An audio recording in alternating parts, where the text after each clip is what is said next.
चलो आज का लेक्चर स्टार्ट करते हैं अपने। मैं जब एमएससी में था तो मेरे एक सर ने एक स्टेटमेंट कही थी कि कोई अगर हम 1000 क्वेश्चन सॉल्व करते हैं तो 1000 क्वेश्चन हमको उतनी नॉलेज नहीं देके जाते जितना वो एक क्वेश्चन देके जाता है जो हमसे सॉल्व नहीं होता। क्योंकि वो जो क्वेश्चन सॉल्व नहीं हुआ है उसको सॉल्व करने के लिए हम जितना ट्राई करते हैं उतना ही ज़्यादा हमारा लॉजिक डेवलप होता है। उसको सर्च करो, गूगल पे बुक्स पढ़ोगे, कुछ ना कुछ थियरी ढूंढोगे, कहीं पे यूट्यूब पे वीडियो देखोगे, किसी से पूछोगे, इतने सारे आप हाथ पांव मारोगे तो उस एक क्वेश्चन को जानने के लिए उसके आसपास की बहुत सारी चीजें आप जान जाओगे। तो कभी भी ट्राई नहीं करने का कि आपको कोई होमवर्क मिला है या कोई क्वेश्चन मिला है तो उसको मैं किसी से पूछ लूँ। जितना हो सके खुद अपने आप ट्राई करो, या खुद ही कोई बुक में से देख के या गूगल पे सर्च करके खुद रीड करके उसके बाद उसका आंसर फाइंड आउट करने का ट्राई करो। क्योंकि उस रीडिंग के चक्कर में आप बहुत कुछ अलग और भी पढ़ोगे। अगर वहां से नहीं मिलता है तो लास्ट के आप यूट्यूब पे जाके किसी वीडियो पे भी सर्च करके देख सकते हो। वहां से भी नहीं मिलता तो किसी दोस्त के पास जा सकते हो। दोस्त के पास जाओगे तो तुम्हारे जैसा ही होगा वो भी, तुम दोनों एक जैसे इंसान मिलके सोचोगे। उसको भी जरूरी नहीं कि आएगा, वो भी अपना दिमाग चलाएगा, तुम भी दिमाग चलाओगे, तो भी कुछ हो सकता है, कुछ आउटपुट अच्छा निकल के आए। किसी सर से पूछोगे तो सर क्या करेंगे, ऑन द स्पॉट डायरेक्ट तुम्हें आंसर दे देंगे। तुम्हें 1000 क्वेश्चन आते थे, एक क्वेश्चन और आ गया, 1001 क्वेश्चन आ गया, क्या फर्क पड़ा? कोई फर्क नहीं पड़ा। ऐसा नहीं होता कि जो तुम्हें क्वेश्चन दिया गया वही क्वेश्चन एग्जाम में आएगा। ये सारे क्वेश्चन तुम्हारे लॉजिक डेवलप करने के लिए होते हैं। अगर तुम इस गलत फहमी में जीते हो कि जितने ज्यादा क्वेश्चन हम सवाल सर से या किसी से पूछ लेंगे, कहीं से और देख देख के लिख लेंगे, या कहीं से पढ़ लेंगे, कहीं से हमें सॉल्यूशन मिल जाएगा तो हमको उससे नॉलेज मिल जाएगी या हमारा लॉजिक डेवलप हो जाएगा, या हमें नए नए लॉजिक पता चलेंगे। ऐसा कुछ भी नहीं है। चाहे तुम कितना ही लॉजिक देख लो, तो सेम लॉजिक अगर दूसरे सम में अगर अप्लाई करना होगा तो भी तुम्हें पता नहीं चलेगा कि कौन सा वाला अप्लाई करना है, कैसे अप्लाई करना है। जब तक खुद नहीं करोगे तब तक नहीं आएगा। ये सारा भाषणबाजी करने का एक ही मतलब है, मैं जो भी होमवर्क देता हूँ कभी उसका सॉल्यूशन नहीं दूंगा, कभी नहीं दूंगा। मैं जितने सॉल्यूशन, या तो मैं खुद ही, मुझे सॉल्यूशन देना होगा तो मैं होमवर्क नहीं दूंगा, मैं तुम्हें सॉल्व ही कराऊंगा यहाँ पे। मुझे लगेगा कि मैंने सफिशिएंट करा दिया है, तुम्हारे कॉन्सेप्ट क्लियर कर दिए है मैंने, अब तुम्हें आना चाहिए, तो वो मैं तुम्हें फिर होमवर्क में दे दूंगा। मोस्टली 90% क्वेश्चन जो एग्जाम के होंगे वो तो मैं सारे सॉल्व करूंगा, लेकिन कुछ 10% क्वेश्चन ऐसे होंगे जो मुझे लगेगा कि नहीं बहुत सिंपल है, आपको आने चाहिए, तो मैं वो भी नहीं करूंगा, वो भी आपको होमवर्क में दूंगा। एग्जाम के मतलब नेट के, जैम के, या गेट के, या एनबीएचएम के, या तरह तरह के एग्जाम आते हैं, इन सब के जो भी मुझे लगेगा कि नहीं ये क्वेश्चन का लेवल उतना कोई खास नहीं है और आप लोग कर सकते हो, इतना मैंने दिया है, तो मैं वो क्वेश्चन इससे दे दूंगा आपके होमवर्क में, आपको अपने आप करना है। तो जो क्वेश्चन मैंने दिए थे आपको व्हाट्सएप ग्रुप में दिए हैं, उनका कोई खास लेवल नहीं है। मैंने एक नज़र मारी थी, डिटेल में तो नहीं देखा, पर ऊपर ऊपर से एक नज़र मारी थी, बहुत ही एवरेज क्वेश्चन हैं। तो मुझे ऐसी उम्मीद है कि आप उसको अपने आप कर लोगे। अगर नहीं कर पाते हो तो ट्राई करो। अगर मैथमेटिक्स सीखना चाहते हो तो ट्राई करो।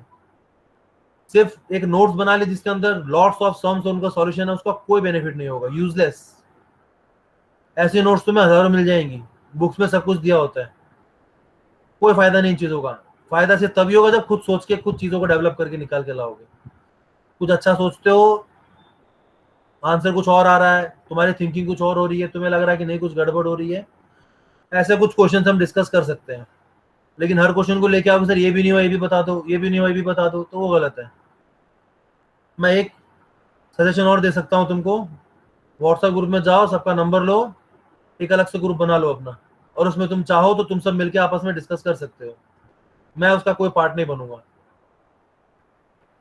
ठीक है। लेकिन जो होमवर्क होंगे उसमें से कोई ऐसा क्वेश्चन हो जो किसी को नहीं आया, बहुत ज्यादा डिफिकल्ट लग रहा है सबको, तो वो एक आध क्वेश्चन हम डिस्कस कर सकते हैं। और इसका मिसयूज क्या होता है कि फिर बच्चे ट्राई ही नहीं करते। होमवर्क मिला सो मिला, कुछ ट्राई देखते ही नहीं, खोल के सीधा सर से आगे से बता दो, कोई बेनिफिट नहीं होगा इसका। तुम्हारी कोई बीएससी एमएससी की क्लास नहीं चल रही है तो तुम इस तरह हर क्वेश्चन का बस सवाल सवाल आंसर आंसर ले लोगे और तुम्हें कुछ बेनिफिट मिलेगा? कुछ नहीं मिलेगा, नथिंग। तो जो होमवर्क मैंने दिया था तुमको कल व्हाट्सएप ग्रुप में, वो तुम्हें अपने आप करना है, और अभी जो होमवर्क दे रहा हूँ मैं तुमको, ये भी तुम्हें अपने आप ही करना है। इसके मेरे पास आंसर है, मैं जहां से क्वेश्चन दे रहा हूँ वहां पे आंसर दिए हुए हैं, तो मैं साथ साथ में आंसर भी दे दूंगा, पर मैं कोई गारंटी नहीं लेता हूँ कि सही होंगे। आंसर गलत बिल्कुल हो सकते हैं। अपने ऊपर ट्रस्ट करो, आंसर पे ट्रस्ट मत करो। अपनी नॉलेज पे ट्रस्ट होना चाहिए। इतना कॉन्सेप्ट समझाया है, जितना तुम्हें समझ में आ गया, 100% समझ में आया है, तो आंसर तुमसे वेरीफाई होगा। तुम्हें अपने आंसर को किसी और से वेरीफाई करने की जरूरत नहीं है। अपने ऊपर भरोसा रखो कि मेरे कॉन्सेप्ट सही है। ठीक है, तो मैं फटाफट क्वेश्चन लिख देता हूँ होमवर्क के। लास्ट टाइम नहीं लिख पाए थे, लेट हो गए थे अपने, इसलिए कि सारे होमवर्क आपको अपने आप करना है। सारे क्वेश्चन और डिस्कस करने हो तो आप अपना अलग से ग्रुप बना के उसमें सब डिस्कस कर सकते हो। ठीक है, आगे बढ़ते हैं। इसका था कहाँ तक करा है? साइन एक्स वाला किया था हमने। आगे बढ़ते हैं। कॉन्सेप्ट में कुछ अगर आपको दिक्कत है, नहीं समझ में आया लास्ट लेक्चर में या अब तक के जितने भी लेक्चर्स हुए उनमें, तो आप उनमें से डाउट पूछ सकते हो।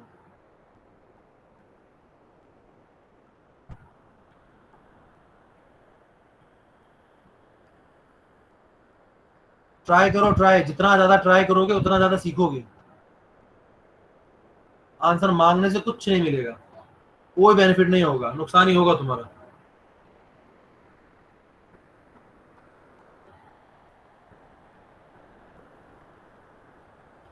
सेकंड क्या है?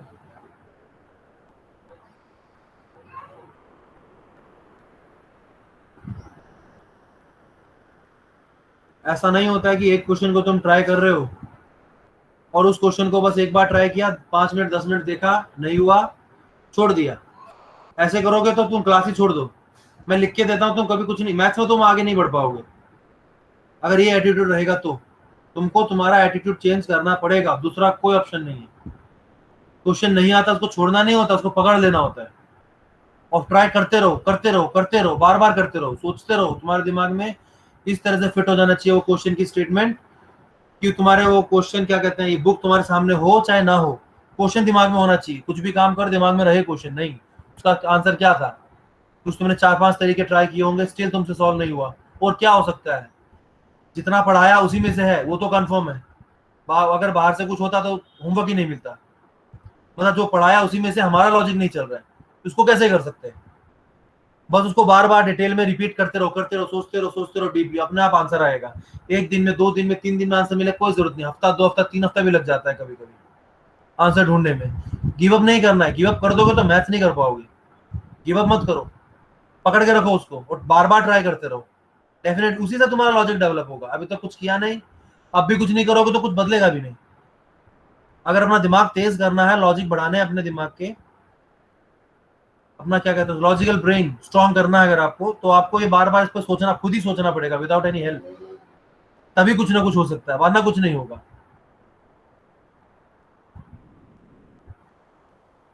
Okay, third next.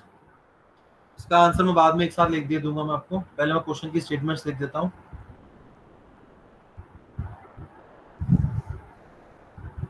n+1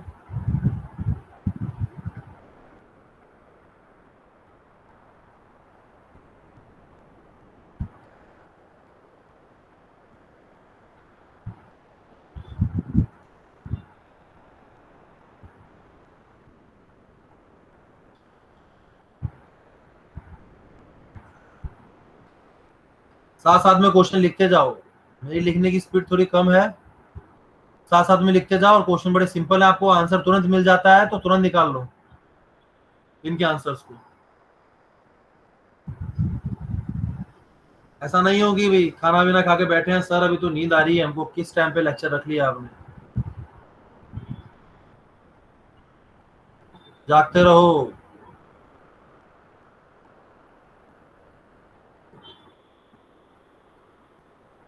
एक एक सर वो 1/4 लिखा है। गुजरात गुजरात। ये हाँ 1/4 है, मैं इसको अच्छे से लिख देता हूँ।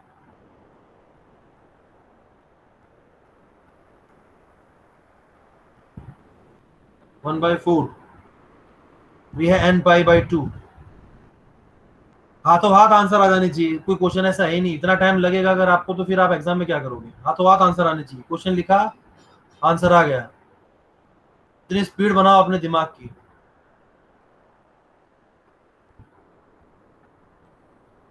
क्वेश्चन देने का रीजन भी यही है कि प्रैक्टिस करो। आप बहुत जितनी ज्यादा प्रैक्टिस करोगे उतना ज्यादा चीजों को सीखोगे।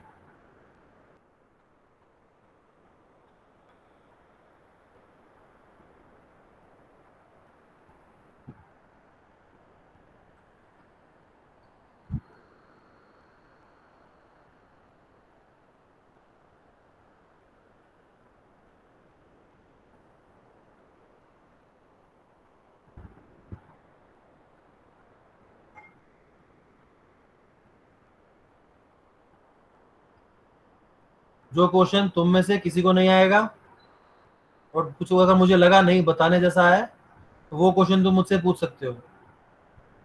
इनमें मैंने लिखा नहीं लेकिन नेट का क्वेश्चन आ चुका है इनमें से एक ऐसा क्वेश्चन हो जो नेट में आया हुआ है, गेट में भी आया हुआ है और एक से ज्यादा बार आया हुआ है।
सॉरी स्टूडेंट्स, फोन आ गया था एक।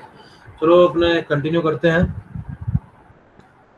हाँ, तो इनमें से मैं क्या कर रहा, एक क्वेश्चन नेट का भी है, नेट गेट में भी आया हुआ है क्वेश्चन। सो होमवर्क को ऐसे होमवर्क समझ के मत इग्नोर कर देना, इसलिए सारे क्वेश्चन आपको ट्राई करने हैं, ये होने बहुत जरूरी है आपसे। Next one, m upon m plus n,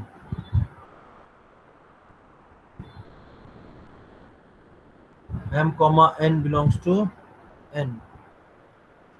ठीक है, एट्थ फिर नाइन्थ, नाइन्थ कौन सा है? m upon mod m plus n, where m belongs to z and n belongs to n।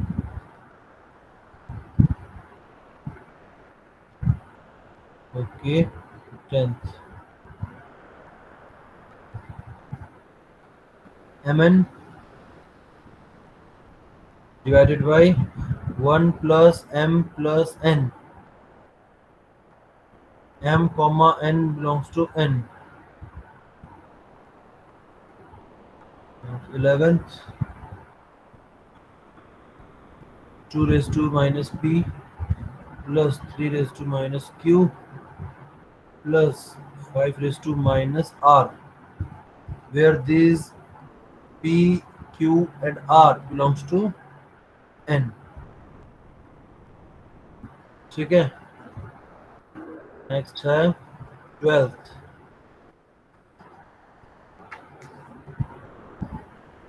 12th है, उल्टा हो गया कुछ। सर 13 होगा सर। चार ये दो दो, बार, हाँ 4 2 बार लिख लिए सर। कोई बात नहीं। हाँ सर था, रहने दीजिए sir. x plus 1 by x greater than 0, कुछ नहीं बोला। x क्या है, जब कुछ भी ना बोले तो क्या लेना है, सबसे बड़ा, और सबसे बड़ा क्या है, रियल। तो x को क्या लेना है, real number, any real number. अरे उल्टा हो गया, अरे ये क्या हो रहा है,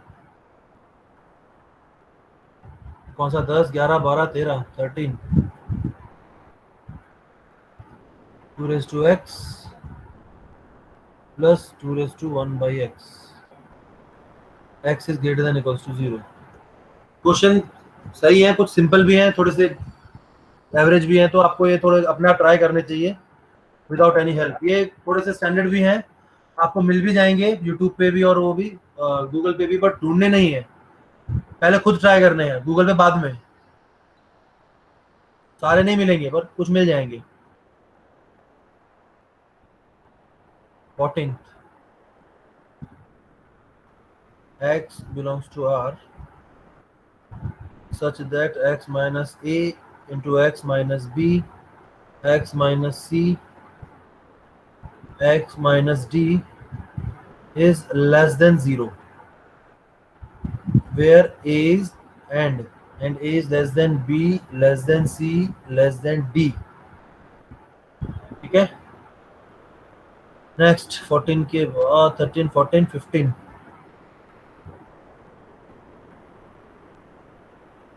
x बिलोंग्स टू r, वो सारे रियल नंबर लेने हैं जो ये कंडीशन सेटिस्फाई करे, x into x minus one into x minus two less than 0। Okay, फिर 3 का हो गया ना, 3 4, ओके, ये भी ले लो। तो 0 का तो पता चल गया, हो ही जाएगा तो कर सकते हैं, बट 2 3 4 ए बी सी 1 2 चलेगा आपको, कोई नहीं, एक क्वेश्चन और ले लेते हैं।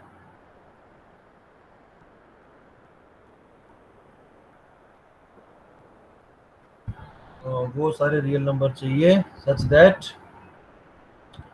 x into x minus one is less then 0। ठीक है, क्वेश्चन लिख लो फटाफट।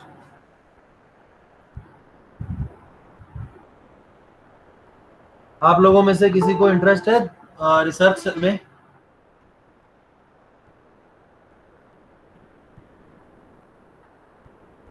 रिसर्च में इंटरेस्ट है किसी को? हाँ सर। हाँ सर। तो रिसर्च सेंटर में कोई वैकेंसी निकलेगी वो मैं बताऊंगा, ऐसे साइंटिफिक असिस्टेंट वगैरह की मुझे कुछ डिटेल मिलती रहती है, कुछ निकलेगी तो बताऊंगा। इसी यही सब सिलेबस में होगा जो भी हम पढ़ रहे हैं। Okay sir. व्हाट्सएप ग्रुप में डाल दूंगा, जो भी जॉब वगैरह आएगी कुछ भी तो व्हाट्सएप ग्रुप में डाल दूंगा। ये सब लिख लो तुम सारे के सारे। और अब मुझे एक एग्जांपल दो ऐसा जिसमें LUB और GLB दोनों सेम होते हैं। ऐसा एक सेट दो जिसका LUB और GLB सेम होगा। सर कोई भी singleton set sir. Sir singleton set. या शायद हमने बात भी करी थी इस बारे में कि जो सिंगलटन सेट होते हैं उनका लीस्ट अपर बाउंड और ग्रेटेस्ट लोअर बाउंड ये दोनों ऑलवेज क्या होता है, सेम होता है। ठीक है, ओके।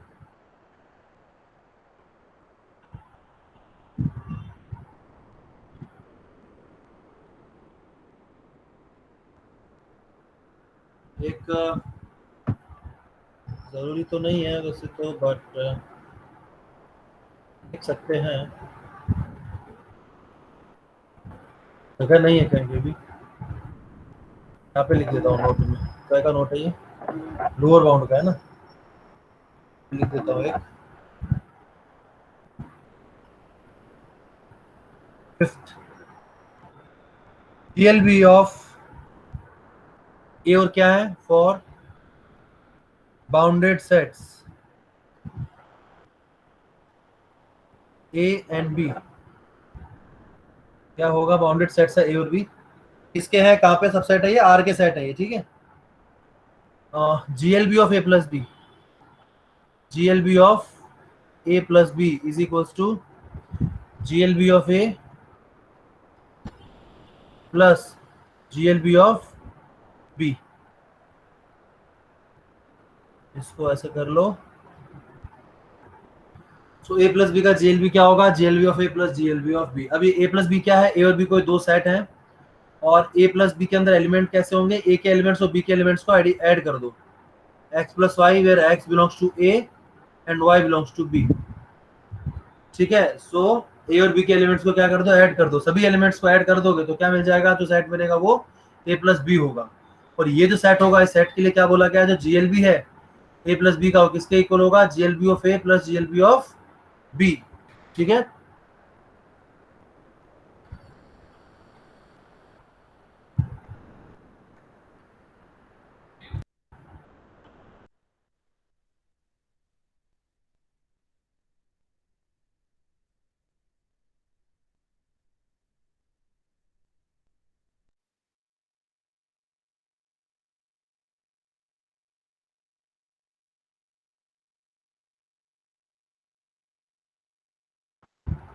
ओके।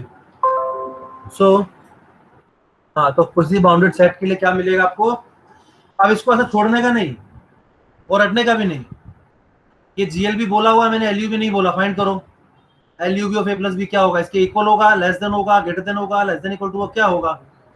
फाइंड आउट करो अपने आप। एग्जाम्पल तो लास्ट चीज होती है, एग्जाम्पल में पहले से नहीं देखने का, दिमाग चला के पहले लॉजिकली इसको देखने का ट्राई करो। यदि बोला है मतलब क्या, अगर बोला है कि एलिमेंट्स ऐड हो रहे हैं किसी भी दो सेट के, तो एलिमेंट्स ऐड होने के बाद क्या बनेंगे चीजों को ना, ऐसे मैं अभी बता रहा एक एग्जांपल दे रहा हूँ अभी, इस तरीके से आपको देखना, ऑब्जर्व करना आगे से चीजों को। मैंने आपको बोला दो सेट्स का एडिशन, आपका मैंने क्या बोला, बाउंडेड सेट। तो आपके दिमाग में क्या आना चाहिए कि सेट किस तरह का है, बाउंडेड बोला है पर है कैसा हमको नहीं पता। बाउंडेड हो सकता है फाइनाइट सेट हो, 1 2 3 4 टाइप, हो सकता है इंटरवल्स हो, फाइनाइट सेट मतलब फाइनाइट इंटरवल बोल सकते हो, इंटरवल भी 4 तरह के होते हैं, किसी भी तरह का ले सकते हो। और क्या पॉसिबिलिटी है,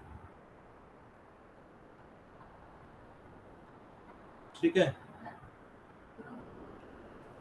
और तो कोई पॉसिबिलिटी नहीं है। फाइनाइट नहीं बोला, बाउंडेड बोला हुआ है, बाउंडेड सबसेट्स ऑफ आर। तो बाउंडेड तो ठीक है, बाउंडेड में तो इंटरवल कुछ भी आ सकते हैं, इसका इंटरसेक्शन आप क्यू के साथ कर सकते हो, क्यू कॉम्प्लीमेंट के साथ कर सकते हो, तो एक अलग वैरायटी मिल जाएगी आपको। और क्या मिलेगा, और ऊपर और नीचे से तो आपको बाउंड करना ही पड़ेगा, अनबाउंडेड आप कर नहीं सकते हो। ठीक है, तो जितनी भी पॉसिबिलिटी, जितने केस आपको पता है सेट्स के हो सकते हैं, वो सभी अलग अलग तरह के सेट लेके देखो, तो फिर देखो क्या हो सकता है। दूसरा सेट जो बोला है वो दूसरा एक सेट ये ले लिया हमने, मान लो ए, ठीक है। अब बी जो दूसरा सेट बोला हुआ है वो दूसरा सेट कैसा होगा, ये जरूरी है, ये हो सकता है ये फाइनाइट सेट लिया, ये भी फाइनाइट सेट हो, 5 6 7, हो सकता है ये एलिमेंट्स रिपीट हो जाए, 1 2 3 4 है, इसमें ए और बी दोनों सेम ले लूं तो मेरा क्या हो जाएगा, A plus A, that is 2a। Element देखो क्या होंगे, साफ साफ पता चल जाएगा, इसमें सबसे बहुत इजी होगा। फिर आप बी को दूसरा लेते हो, दूसरे में अगर आपने फाइनाइट सेट लिया तो उस केस में दोनों को ऐड करोगे, दोनों एलिमेंट्स को, तो क्या मिलेगा। फिर अगर फाइनाइट सेट की जगह आप इंटरवल ले लेते हो, एक फाइनाइट सेट को एक इंटरवल के साथ ऐड करोगे तो क्या मिलेगा, वो सोचो। इंटरवल क्लोज्ड है, क्लोज की जगह ओपन ले लिया तो क्या होगा, एक तरफ क्लोज एक तरफ ओपन ले लिया तो क्या होगा। यहाँ पे 4 एलिमेंट की बजाय मैं सिंपली एक एलिमेंट ले लेता हूँ।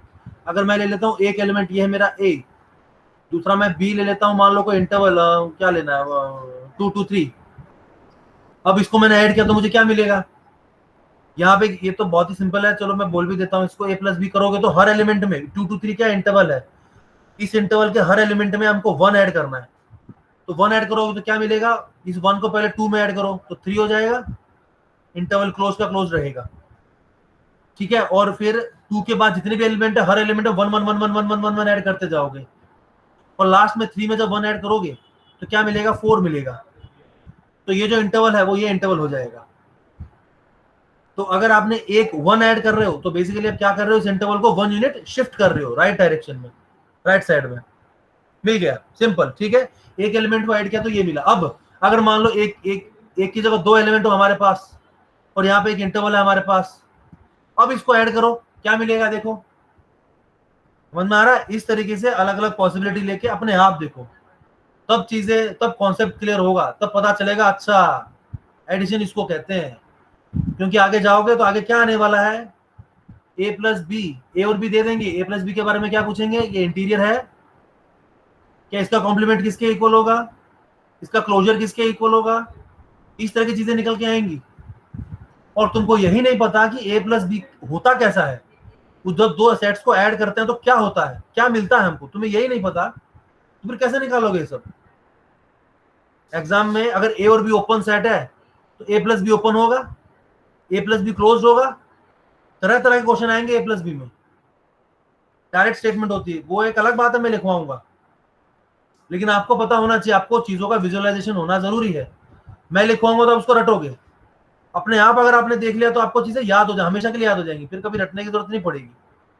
मैं रिजल्ट बोल के 6 स्टेटमेंट लिखवाऊंगा, आप उसकी 60 स्टेटमेंट नहीं बना सकते हो, अगर आपको समझ में आ गया तो चीजों को समझने का ट्राई करो। एडिशन तो मतलब क्या एडिशन, ठीक है, आगे बढ़ते हैं। मैथ्स पढ़ने का यही तरीका है, जितनी पॉसिबिलिटी होती है अलग अलग तरह की, वो सब लेके देखो। और मैंने बाउंडेड बोला, आपके दिमाग में क्वेश्चन है सर बाउंडेड क्यों बोला? अगर हम मान लो अनबाउंडेड लेते तो क्या होता, अगर ए और बी दोनों अनबाउंड ले लेंगे तो क्या होगा, दोनों में से एक बाउंडेड और एक अनबाउंडेड लेंगे तो क्या होगा, वो लेने के बाद फिर उनका एडिशन तुम्हें निकालना है। बाउंडेड अनबाउंडेड का लिया, फिर उसका एडिशन क्या होगा, फिर उसका जीएलबी क्या होगा और एलयूबी क्या होगा, उसके बारे में रिजल्ट कुछ नहीं बोला, मतलब कुछ हमें एग्जैक्ट इन्फॉर्मेशन नहीं है। तो एग्जैक्ट इन्फॉर्मेशन क्यों नहीं मिल रही है, बाउंडेड सेट के एग्जैक्ट इन्फॉर्मेशन क्या मिल रही है, और अगर एक भी अनबाउंडेड हो जाता है तो कौन सी इन्फॉर्मेशन लूज हो जाती है, क्या दिक्कत होती है, इन सभी चीजों को डिटेल में पढ़ाई करो, ऐसे की जाती है पढ़ाई, तब चीजें समझ में आएगी तुम्हें, ठीक है। ओके, कुछ पूछना हो तो पूछ सकते हो, any doubt? No doubt at all. मैं एक नजर मार लेता हूं, अगर कोई एक आध क्वेश्चन मिल जाए एग्जाम का यहाँ इस पोर्शन में से तो देख लेते हैं।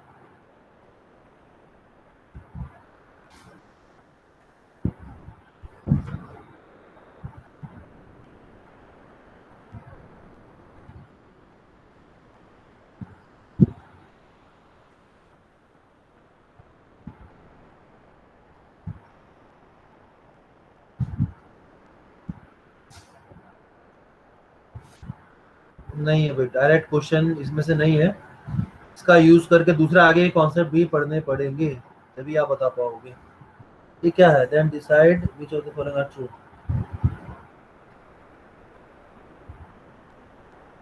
ये देखो, इसके लिए कुछ नहीं, इसको बोलते हैं जीके। रियल के कुछ क्वेश्चन क्या होते हैं, जीके होते हैं, जिनके लिए कुछ जरूरत नहीं होती है, हल्की फुल्की अंडरस्टैंडिंग हो तो अपने आप कर लोगे। ये देखो मैं आपको जीके का एक क्वेश्चन पूछता हूँ, यही पता नहीं चलता कौन से टॉपिक में से पूछेगा, क्यों बहुत ही सिंपल है, किसी चीज की जरूरत ही नहीं है, ऐसे ही कर लोगे। एक क्वेश्चन करा देता हूँ, चलो ये कौन सा क्वेश्चन है, ये पूछा गया था भाई आपको नेट में 2000 दिसंबर 2016 में, ठीक है। क्वेश्चन क्या है, late S belongs to open interval 0 1, then decide which of the following are true।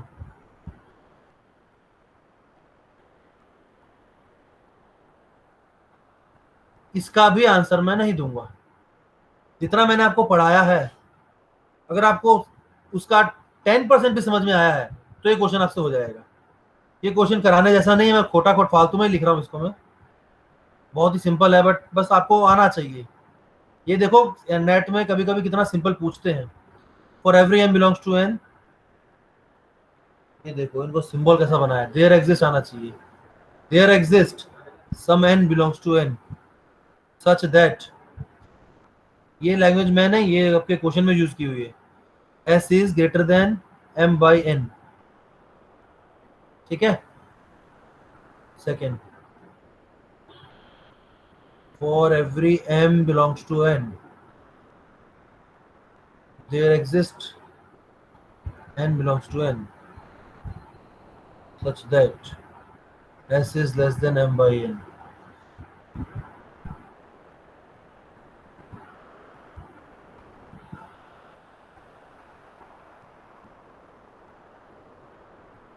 मतलब ऐसे क्वेश्चन एग्जाम में इसलिए पूछ लेते हैं कि भाई पेपर सॉल्व करते करते कभी कभी क्या है, फ्रस्ट्रेट इरिटेट हो जाते हैं, दिमाग खराब हो जाता है, तो ऐसे क्वेश्चन देख के थोड़ा आनंद आता है, तो बच्चे का दिमाग थोड़ा स्टेबल हो, इसलिए ऐसे सिंपल सिंपल क्वेश्चन पूछ लिया जाता है। ऐसे बहुत खिलवाड़ होते हैं, ऐसा कुछ नहीं है, अकेला ऐसा नहीं है, बहुत क्वेश्चन मिलेंगे आपको। बोलता हूँ 50 मार्क लाना कोई बड़ी बात नहीं है, 50 मार्क तो कोई हंसते खिलते ले आएगा, दिक्कत होती है उसके बाद 80 प्लस जब लाना होता है ना, तब नॉलेज चाहिए थोड़ी। 80 मार्क्स तक तो आ जाते हैं, वो ऐसे ही आ जाएंगे, उसके लिए कोई स्पेशल प्रिपरेशन की जरूरत नहीं है। इसलिए जो ओबीसी तक है वो सब सेफ है, वो बहुत इजीली आंसर निकालेंगे। जनरल वालों को थोड़ी दिक्कत होती है। देखो कुछ भी नहीं है, क्या देखो मैं क्या समझाऊं इसमें। 0-1 इंटरवल दिया हुआ है, उस इंटरवल के बीच में एक नंबर लिए बोला है, उस नंबर क्या लिया आपका एस। मतलब आपको 0 और 1 के बीच के जो नंबर्स होते हैं उनके अंदर की प्रॉपर्टी आपको पता होनी चाहिए कि वो नंबर एक्चुअली में कैसे होते हैं। और वो भी कोई बहुत गहराई और बहुत डीप वाला क्वेश्चन नहीं है, बहुत ऊपर ऊपरी क्वेश्चन है। For every M belongs to N, हर एक नेचुरल नंबर के लिए, हर एक नेचुरल नंबर एम के लिए कम से कम एक आपको ऐसा नेचुरल नंबर एन मिलेगा सच दैट जो एस होगा वो बड़ा होगा एन बाई एन से। क्या करना है इसमें, बकवास अपने आप करना इसको भैया, ये सब टाइम वेस्ट है फालतू का। ये सब क्या है कि आपका बस थोड़ा दिमाग चले, मजा आएगा आपको करने में, बस आप लोग करना थोड़ा, ठीक है। हल्के हल्के क्वेश्चन है बहुत। और तो कोई question,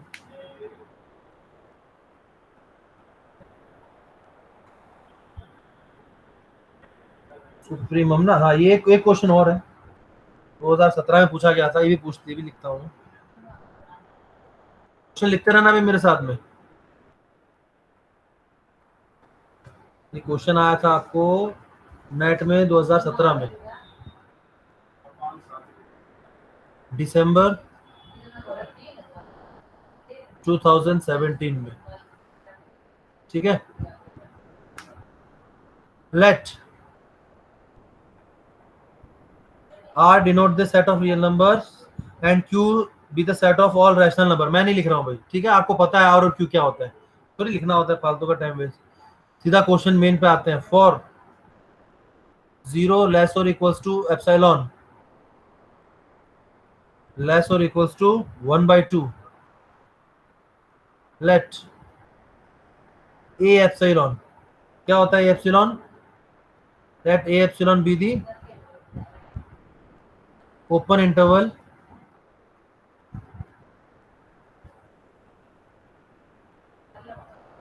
zero 1 minus epsilon, which of the following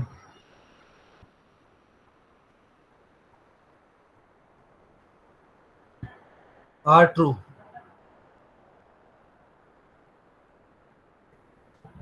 First option, supremum,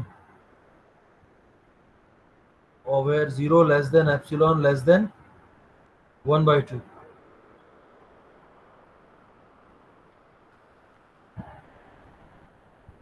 Of supremum of A epsilon less than 1. Second, 0 less than epsilon 1 less than epsilon 2 less than 1/2. Infimum of A epsilon 1 less than infimum of A epsilon 2, ठीक है।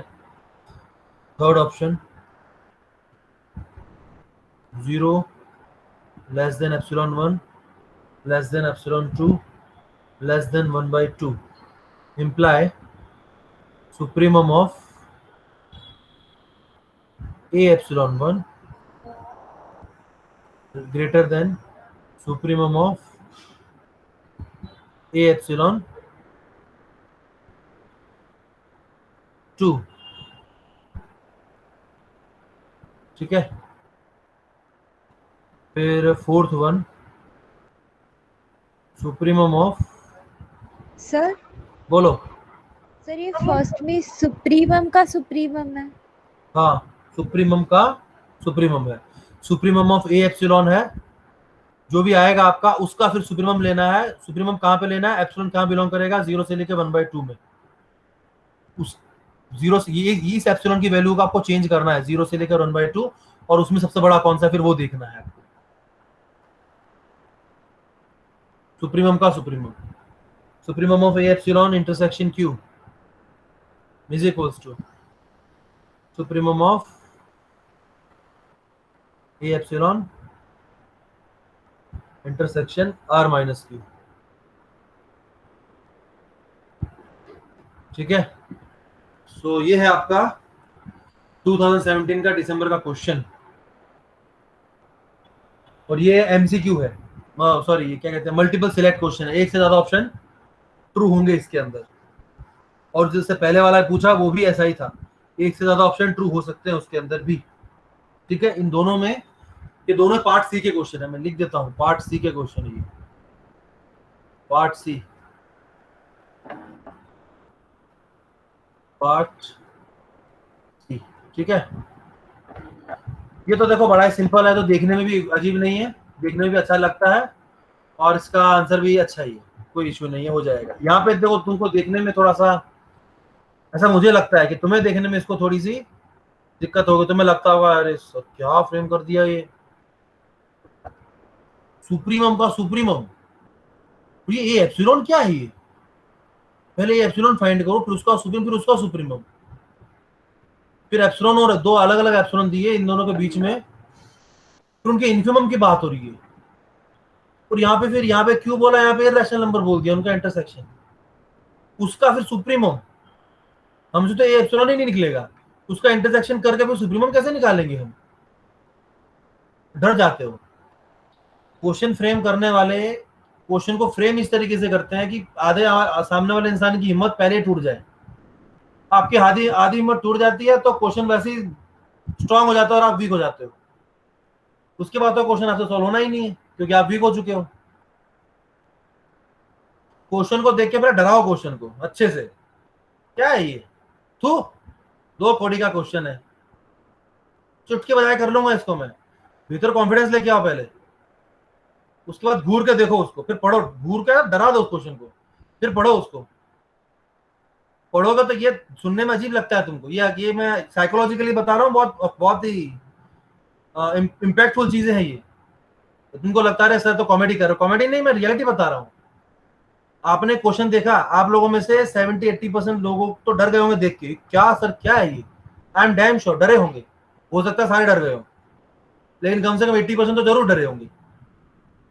जब ये कुछ भी नहीं करता बेचारा, चुपचाप एक क्वेश्चन बैठा हुआ और तुम देख के डर रहे हो उसको कि कहां तक जायज है, इससे अच्छा तो तुम डरा दो इसको। अगर ये तुम्हें डरा सकता है तो तुम भी तो डरा सकते हो इसको, तो पहले क्वेश्चन को डराओ, वो डराओगे तो वो आधा कमजोर हो जाएगा, फिर उसको इजीली कर लोगे। करना क्या पता है ऐसे क्वेश्चन में, क्या करने का, अपना अगर मनोबल बढ़ाना हो, सबसे पहले सोचो क्या मुझे ये पता है कि इंटरवल क्या होता है, आपको पता चलेगा हाँ मुझे पता है इंटरवल क्या होता है, ऊपर इंटरवल आई नो, मुझे पता है सेट क्या होता है, मुझे पता है 0 से 1/2 के बीच का कोई भी नंबर अगर मैं उसको 1 में से माइनस करूंगा तो मुझे क्या मिलेगा, आई नो। मुझे ये भी पता है कि सुप्रीमम क्या होता है और कैसे फाइंड करते हैं, मुझे ये भी पता है कि इन्फिमम क्या होता है और कैसे फाइंड करते हैं। I know about real number, rational numbers, I know about irrational numbers, मुझे पता है इंटरसेक्शन कैसे किया जाता है 2 सेट का, और सेट का सुप्रीमम कैसे निकालना, आई नो एवरीथिंग। तो इसमें से एक भी चीज ऐसी नहीं है जो आपको नहीं पता हो। पहले क्वेश्चन के अंदर एक एक शब्द देख लो, उसका क्वेश्चन का एक एक वर्ड, एक एक लेटर आपको पता है, कि आपको अच्छे से पता है इसके बारे में डिटेल में, आप पढ़ के आए हो, यू नो एवरीथिंग, तो फिर डरना क्यों है, जब हर चीज पता है तो फिर डरना क्यों है। फिर उसका एक एक वर्ड को समझो, फिर फाइंड करने का स्टार्ट करो। पहले तो यही देख लो कि क्या इसमें ऐसा कुछ है जो मुझे नहीं आता।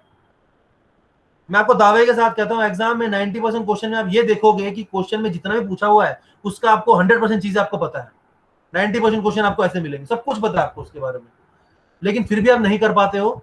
उसका सिर्फ एक रीजन है, आपका डर, जिसका कोई सोल्यूशन नहीं है। डर गए जो डर गया सो मर गया। इसलिए क्वेश्चन को देख के कभी डरना नहीं है, कभी नहीं डरना है, ठीक है। क्वेश्चन को आराम से देखो, हाँ मैं कर लूंगा, आराम से कर लूंगा या कर लूंगी, कोई इश्यू नहीं है, सब कुछ तो पता है मेरे को, इसमें जितने भी टर्मिनोलॉजी यूज की है सारी पता है मेरे को, तो डरना किस बात का है। उसके बाद सबसे सिंपल वाला ऑप्शन को पकड़ो। ये ऑप्शन देखने में डिफिकल्ट लग रहा होगा कि 2 बार सुप्रीमम आ गया है, छोड़ दो इसको बाद में देखेंगे, हम टैकली बाद में करेंगे। पहले सिंपल वाला देखो, यहाँ पे भी तुमको देख के थोड़ा आगरा लग सकता है, आई डोंट नो, शायद अपने अपना दिमाग होता है, क्या पता आगरा लग भी रहा हो तुम्हें कि रैशनल के साथ इंटरसेक्शन, इरेशनल इंटरसेक्शन किया फिर उसका सुप्रीमम किया, तो कैसे निकालेंगे। छोड़ दो, आगरा लगे छोड़ दो, सिंपल वाले ऑप्शन को पहले पकड़ो। क्यों? अगर एक भी ऑप्शन का आपने प्रूफ देख लिया, एक भी ऑप्शन को अगर आपने समझ लिया, तो एक ऑप्शन को समझने में क्या होगा पता है, एक आपका कॉन्फिडेंस बढ़ेगा अंदर से कि नहीं मैं समझ सकता हूँ और मैं कर सकता हूँ। वो कॉन्फिडेंस आना बहुत ज्यादा जरूरी है एग्जाम में। तो पहले सिंपल वाला क्वेश्चन पकड़ो। दूसरी, आप इसको जब सॉल्व करोगे तो सॉल्व करते टाइम, या आप मान लो थर्ड वाले ऑप्शन को सॉल्व करते हो, सॉल्व करते टाइम आपको ए एप्सिलॉन पता चल जाएगा कि ए एप्सिलॉन फाइंड कैसे करना है, वो आपको पूरा आइडिया लग जाएगा। अलग अलग एप्सिलॉन के लिए आपको फाइंड करना पड़ेगा, तो आपको यहाँ पे ए एप्सिलॉन का आइडिया लग जाएगा क्या, अच्छा क्या है, और उसका सुप्रीमम कैसे निकालना है वो भी पता चल जाएगा। तो आपको एक रफली एक आइडिया मिल जाएगा। ये दो तो आप सॉल्व कर ही लोगे सेकंड थर्ड के, पर ये दोनों सॉल्व करने के चक्कर में आपको एक रफ आइडिया मिल जाएगा, एक समझ रहे हो, एक ग्रिप आ जाएगी आपकी। उसके बाद फिर आप थर्ड इसको फोर्थ वाले को पकड़ोगे तो ये भी हो जाएगा, क्योंकि आपको अब ये पता चल चुका कि एप्सिलॉन कैसा है, ये पता चल चुका है। उसके अंदर के रैशनल और इरेशनल नंबर तो देखने हैं, कुछ बचा ही नहीं करने को। ठीक है, तो ये भी आप इजीली कर लोगे। और लास्ट में फिर जाकर जो थोड़ा डिफिकल्ट लगे फिर उसको टैकल करो। आज आप तेरी भी बारी है, बाकी तीन को देख लिया, अब तेरी एसएससी करनी है, आजा चौथे को पकड़ो, फिर इसको भी सॉल्व कर दो, खत्म। घबराने का नहीं, उठा उठा के पटकने का सभी ऑप्शंस को, ठीक है। अब आप बोलोगे सर इतना भाषण दे दिया आपने, अब सॉल्व भी करा दो, और मैं कहूंगा सॉरी मैं सॉल्व नहीं कराऊंगा, कम से कम आज तो नहीं कराऊंगा। 2 दिन 3 दिन का टाइम लो, ये दोनों क्वेश्चन को सॉल्व तुम्हें करना है, ये वाला भी और ये वाला भी। होमवर्क वाले तो करना ही है, जब तक होमवर्क वाले ना करो इन पे स्विच मत होना, ठीक है, क्योंकि सुप्रीमम मिनिमम फाइंड करना आता है कि नहीं पहले वो तो चेक करो, वो आएगा तभी ना कर पाओगे। तो पहले तो होमवर्क करो, होमवर्क करने के बाद फिर ये दोनों क्वेश्चन करो। होमवर्क तो मैं नहीं कराऊंगा आपको, लेकिन 2 दिन 3 दिन के अंदर सारा कंप्लीट करके फिर ट्राई करो, फिर भी नहीं होता तो मुझे बताना, फिर मैं आपको एक क्वेश्चन सॉल्व कराऊंगा 2 3 दिन बाद, ठीक है। तब तक इसको ट्राई करो, इतना टाइम तो डिजर्व करते हैं नेट के क्वेश्चन, क्या आप एटलीस्ट इनको 2 3 दिन तो दो, ठीक है। मैं इसके नीचे स्पेस छोड़ देता हूँ, ये हमको जरूरत पड़ सकती है समझाने की, तो मैं स्पेस छोड़ देता हूँ इस पेज की। सॉल्व करेंगे इसको, लेकिन अभी नहीं, पहले मैं तुम्हें ट्राई, तुम्हारा जितना खुद ट्राई करोगे उतना मैथमेटिक्स सीखोगे। अच्छे अच्छे क्वेश्चन अगर मैं सॉल्व करवा दिए तो फिर दिमाग कैसे चलेगा। होमवर्क में तो सारे पपलू पूछे हुए हैं, ये तो अच्छा था, ये एक क्वेश्चन तो मुझे अच्छा लगता है, ये वो क्वेश्चन ठीक है, थोड़ा डिफिकल्ट नहीं है लेकिन सिंपल भी नहीं है, इसको हम एवरेज में काउंट कर सकते हैं, ये एवरेज क्वेश्चन है नेट का, ऐसा काउंट कर सकते हैं, ठीक है। आगे बढ़ते हैं, नेक्स्ट क्वेश्चन। और तो क्वेश्चन कोई नहीं है, और तो इसमें से कोई क्वेश्चन आया नहीं डायरेक्टली, लेकिन इतना तो आपको आइडिया लग ही गया होगा कि डायरेक्ट क्वेश्चन भी पूछते हैं और आ सकते हैं, ठीक है। चलो बढ़िया है। तो अब हम नेक्स्ट टॉपिक हमारा स्टार्ट करते हैं। टॉपिक क्या, ये तो पेंडिंग है, अभी कंप्लीटनेस की बात ही नहीं करी हमने, तो अभी कंप्लीटनेस की बात करते हैं। पहले देखते हैं कि कंप्लीट सेट क्या होता है, what is complete set, what is complete set. अगर आप घर पे जाके रीड नहीं करोगे, सेल्फ स्टडी नहीं करोगे, तो कभी मैथ्स नहीं आएगा, अभी एग्जाम नहीं क्वालिफाई होगा। सेल्फ स्टडी बहुत ज्यादा इंपॉर्टेंट, आप लोगों में से जो भी इंसान एग्जाम क्वालिफाई करना चाहता है उसे रूम घर पे जाके मैं मेरे पढ़ाने के बाद जाके सेल्फ स्टडी करनी है, ठीक है। और एटलीस्ट मैं जो होमवर्क देता हूँ उसको तो छोड़ना ही नहीं है, उसको तो पहले ही करना है। आगे बढ़ते हैं। और subset S of real numbers,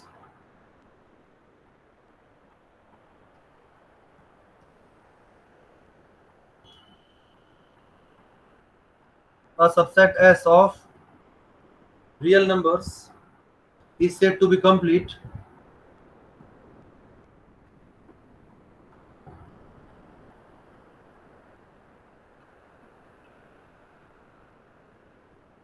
if every bounded above set, if every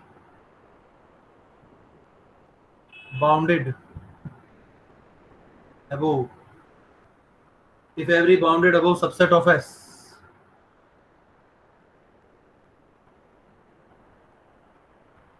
has the least upper bound in S, has the least upper bound,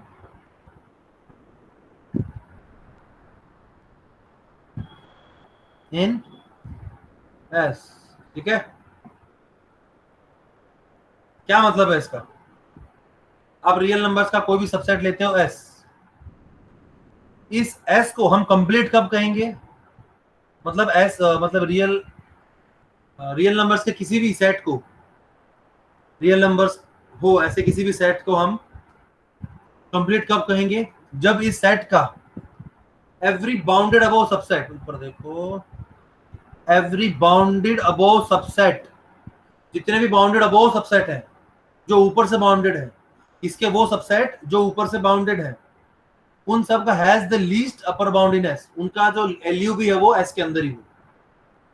मतलब बाउंडेड अबोव सबसेट्स का एलयूबी सेट के अंदर ही हो। अगर ऐसा होगा तो उसको हम क्या बोलेंगे? कंप्लीट कहेंगे। ठीक है, इसको हम क्या कहेंगे? कंप्लीट। फिर से बता दूं, एस में मैंने ये नहीं कहा कि फाइनाइट होगा या ये फाइनाइट सेट होगा या कुछ भी नहीं कहा मैंने। ये कोई भी सेट हो सकता है आर का, ऐसी सबसेट ऑफ आर, आर का कोई भी सबसेट हो सकता है। इस एस के जितने भी बाउंडेड अबोव सबसेट हैं, जितने भी बाउंडेड अबोव सबसेट हैं, उन सबका एलयूबी इसके अंदर ही होना चाहिए। इसके सभी बाउंडेड अबोव सबसेट्स का एलयूबी इसके अंदर ही होना चाहिए। तो हम क्या कहेंगे? एस को कंप्लीट सेट। ठीक है,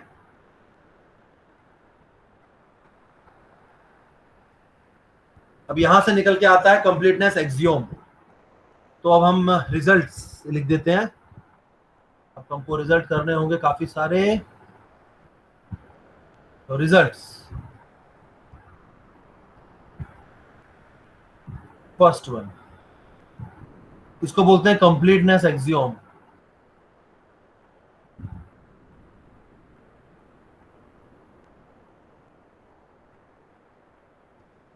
कंप्लीटनेस एक्सियोम, ठीक है। क्या है completeness axiom? A non empty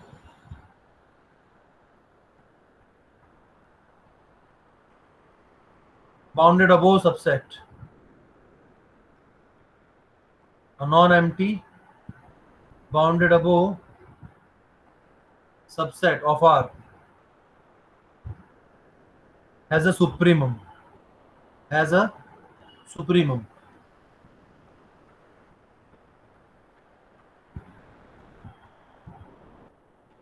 Non-empty bounded above subset, bounded above subset लिया आपने आर का। भाई देखो यहाँ पे ऊपर क्या बोला हुआ है? बाउंडेड, कंप्लीट की बात कर रहे हैं ना, कंप्लीटनेस एक्सियोम बोल रहे हैं, कंप्लीट की बात कर रहे हैं। अच्छा पहले मैं इसके अलग अलग स्टेटमेंट लिख देता हूँ, बाद में बताता हूँ, पहले लिख लेता हूँ। चलो, और सेम स्टेटमेंट है, इसी स्टेटमेंट को दूसरे तरीके से कैसे लिखेंगे? नॉन एम्प्टी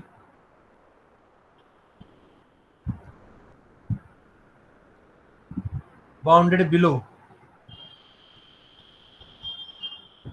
अब सेम स्टेटमेंट बोला मैंने, और ये एक में अबो बोला, एक में बिलो बोला है। क्वेश्चन आना चाहिए दिमाग में आपके, भाई सर ऐसा क्यों बोल दिया आपने? As a infimum. और अलग तरीके से और लिखेंगे तो क्या बोलेंगे? A set R, the set R of real numbers is complete.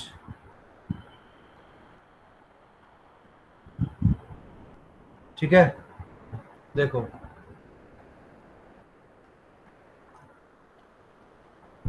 Completeness axiom ज्यादातर बुक्स में अगर आप देखोगे तो वो या तो इस तरीके से मिलता है, ये स्टेटमेंट मिलती है, या ये स्टेटमेंट मिलेगी।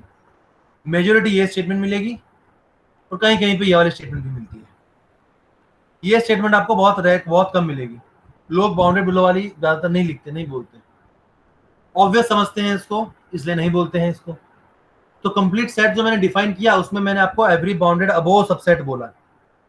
उसका रीजन भी यही है क्योंकि ज्यादातर बुक्स में ये और ये दो यूज किए जाते हैं, और यहाँ पे बाउंडेड अबोव लिखा हुआ है और इसी को कंप्लीट बोला हुआ है। लेकिन एक्चुअली में ऐसा जरूरी नहीं है। कंप्लीट में बाउंडेड अबोव भी आता है, बाउंडेड बिलो भी आता है। बाउंडेड अबोव सबसेट्स का एलयू भी उसके अंदर होना चाहिए, और बाउंडेड बिलो सबसेट्स का जीएल भी उसके अंदर होना चाहिए। ये प्रॉपर्टी सब में होनी चाहिए। ठीक है, तो अलग अलग बुक में कंप्लीटनेस एक्सियम अलग अलग तरीके से दिखाई देगा, लेकिन सब सेम है, किसी में कोई डिफरेंस नहीं। कंप्लीट सेट का मतलब यही होता है। Sir set R of real numbers is complete, ये नीचे वाला सर थोड़ा बोलिए ना सर। नीचे बोला the set R of real numbers is complete. जो रियल लाइन आप ले रहे हो पूरी की पूरी, वो रियल लाइन कंप्लीट है। क्या मतलब है इसका? आर का आप कोई भी सबसेट लेते हो, आर का कोई भी सबसेट लो जो बाउंडेड अबोव है, तो उसका जो आप देखोगे क्या कहते हैं LUB, upper bound, least upper bound, वो उसी के अंदर आपको मिलेगा। कोई भी एग्जांपल लो, आर तो ज्यादा जनरल होता है, हाँ, इससे ज्यादा तुम्हें एग्जांपल मिलेगा ना में। अगर मैं तुमको, हम सेकंड रिजल्ट है वैसे तो ये हमारा सेकंड रिजल्ट में ये बोला हुआ है कि एग्जांपल देता हूं मैं तुम्हें, क्यू, कंफ्यूज मत होना, कहीं पे मैं क्यू ऐसा लिखता हूं, कहीं पे मैं क्यू ऐसे लिखता हूं, ठीक है? जैसे मेरे हाथ पे आता मैं लिख देता हूं, लेकिन आपको समझ में आना चाहिए कि हम सेट ऑफ रैशनल नंबर की बात कर रहे हैं। इज नॉट कंप्लीट, ये कंप्लीट नहीं है। क्यों? अब इसका वो देखो, आप एग्जांपल देखो। रीजन के अंदर मैं आपको एक सेट देता हूं, for S is equals to, वो सारे मुझे रैशनल नंबर चाहिए जो पॉजिटिव हो और जिनका स्क्वायर लेस देन 2 हो। पहला क्वेश्चन आपसे, क्या ये जो सेट है वो क्यू का सबसेट है? क्या ये सबसेट ऑफ क्यू है? यस और नो? सरफराज क्या लगता है?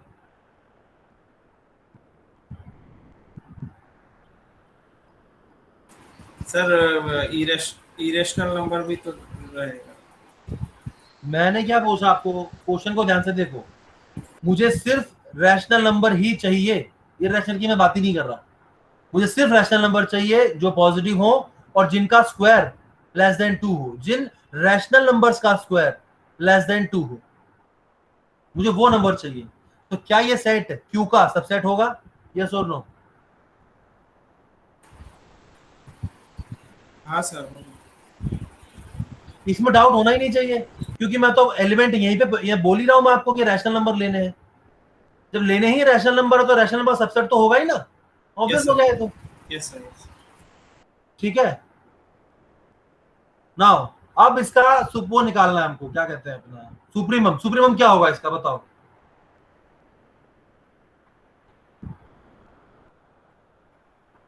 सुप्रीमम ऑफ एस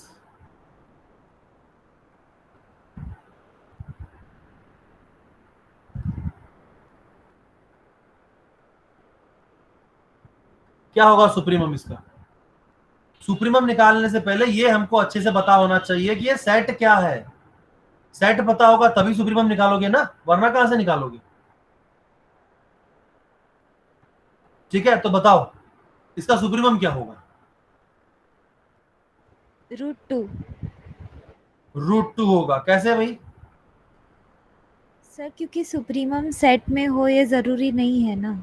हाँ, जरूरी नहीं है। तो ये मुझे पहले बताओ, ये सेट क्या होगा? ये सेट क्या होगा पहले तो मुझे सेट ही बताओ अच्छे से। मुझे इसको दूसरे फॉर्म में लिखना है, यहाँ पे मैं कैसे लिखूं? Most simplified form. सर 0 से सर- √2 के बीच के सारे रैशनल नंबर्स। ओपन या क्लोज्ड? Open open. दोनों तरफ से ओपन। हाँ सर। ये होगा। Yes sir.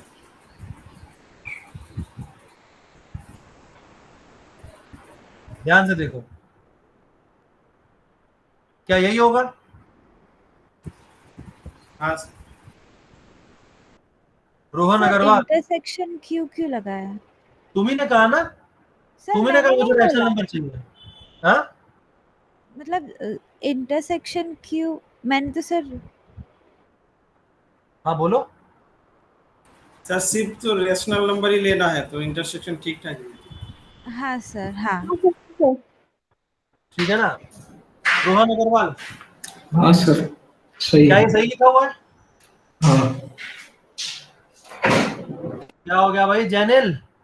सर माइनस √2 से √2 नहीं आएगा। -√2 से √2 आएगा। ओके, ओपन या क्लोज्ड? Open sir. दोनों तरफ से? हाँ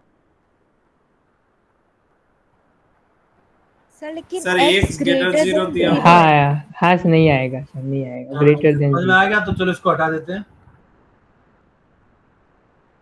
पटेल आर्या, यस सर।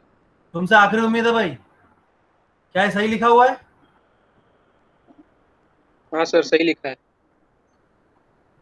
काम बिगाड़ दिया तुमने। Dimpy, yes sir. सही लिखा हुआ है? यस सर, ठीक है। पक्का? हाँ जी सर। अच्छा अच्छा। अब अगर मैं इसमें एक चेंज कर दूं, यहाँ पे मैं ग्रेटर देन इक्वल टू 0 कर दूं, तो क्या चेंज आएगा? 0 इंक्लूड हो जाएगा सर, क्लोज इंटरवल कर दीजिए। चलो ठीक है, ठीक है, तो ये बिल्कुल ठीक है भाई। तो अब सुप्रीमम में कोई दिक्कत ही नहीं है। इंटरवल्स का सुप्रीमम आपको पता है क्या होता है? √2। ये ऐसा इंटरवल होगा तो उसका √2 ही होगा। तो अब देखने में कोई आपत्ति नहीं, आप इसको आराम से बोल सकते हो कि सर सुप्रीमम इज √2। और अगर मैं पूछूं भाई इन्फीमम क्या होगा, तो इन्फीमम भी आप बता सकते हो कि सर 0। 0। लेकिन सुप्रीमम जो है √2, क्या वो सेट में है? नहीं है सर, इरेशनल। तो क्या ये क्यू आपका कंप्लीट होगा? नहीं सर। नहीं होगा। ठीक है, तो ये है अपना कंप्लीट। और आर में देख लो, आप देखो कोई भी आर के अंदर,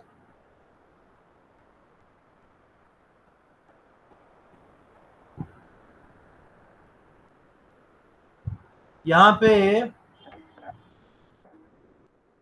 देखो एक कंफ्यूजन होने के चांसेस हैं। डेफिनेशन को फिर से देखो एक बार। A subset S of real numbers is said to be complete if every bounded above subset of S has S के सबसेट का LUB S के अंदर होना चाहिए। S के सबसेट का LUB सबसेट में नहीं, S में होना चाहिए। अब इस Q में हम क्या कर रहे हैं? डेफिनेशन में S की जगह अगर हम Q पुट करेंगे तो ये मिलेगा हमको। Q कंप्लीट है कि नहीं? तो Q का कोई भी सबसेट ले लो आप, उस सबसेट का LUB क्यू में होना चाहिए, इस सबसेट के अंदर नहीं, क्यू में होना चाहिए। लेकिन √2 इस क्यू में नहीं है, इसलिए ये कंप्लीट नहीं है। अब एस की जगह अगर मैं आर ले लूं, सेट ऑफ रियल नंबर्स, और उस अब इसकी केस में अगर मैं ये लूं एस, ये जो सबसेट है मेरा, दोनों ऐसे जो है गड़बड़ हो जाएगी।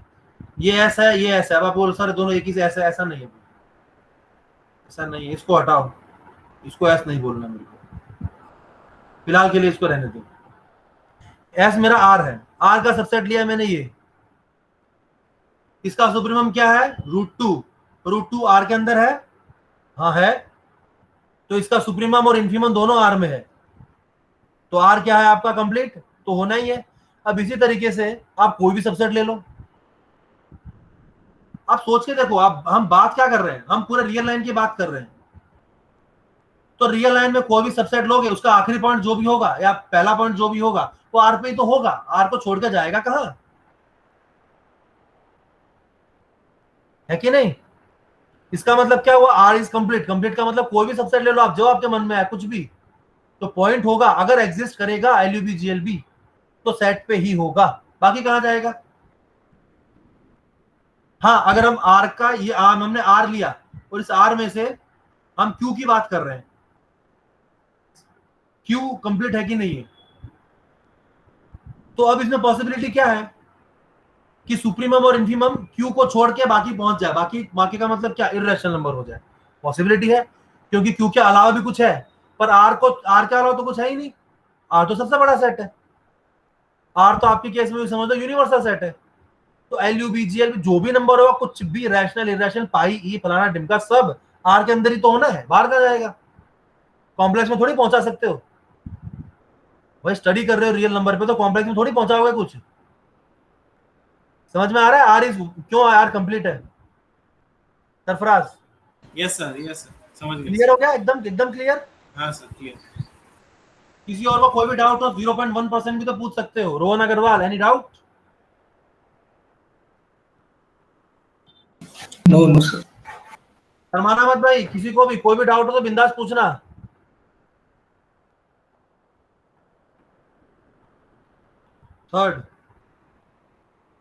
Third is an Archimedean property of are.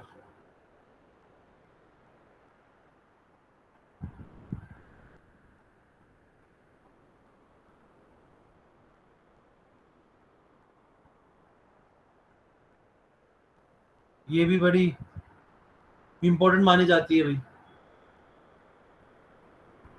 अगर आप समझते नहीं हो तो इंपॉर्टेंट है, और अगर आप इसको समझते हो तो ये एक मजाक है, पता नहीं इसको क्यों बोल दिया।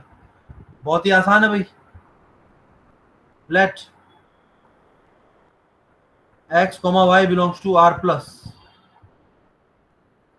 then there exists n belongs to n such that nx is greater than y। ठीक है?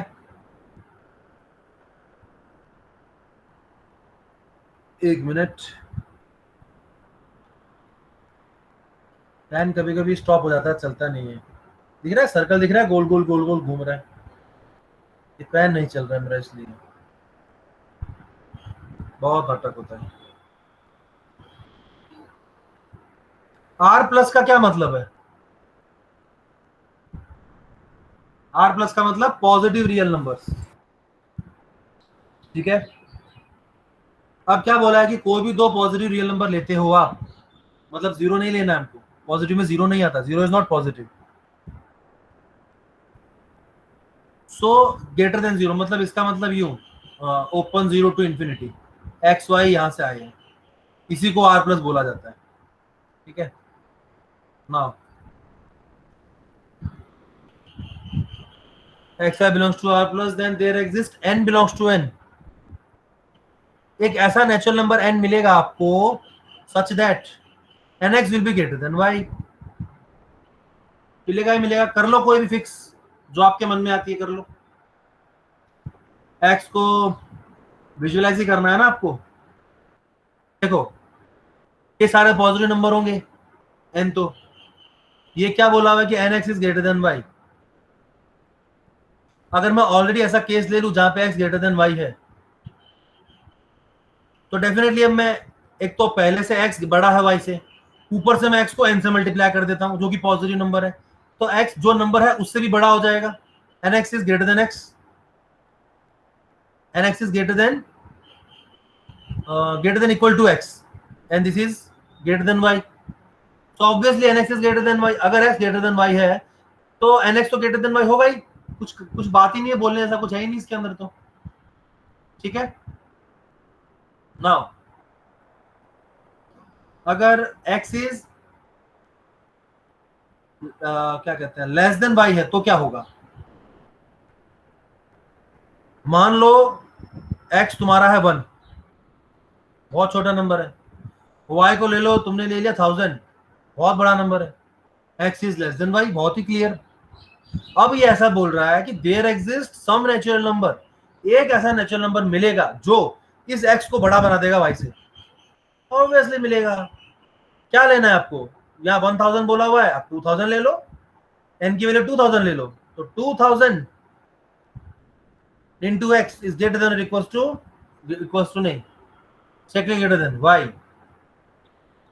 इस पर्टिकुलर केस में अगर x y ये लेते हैं तो ठीक है।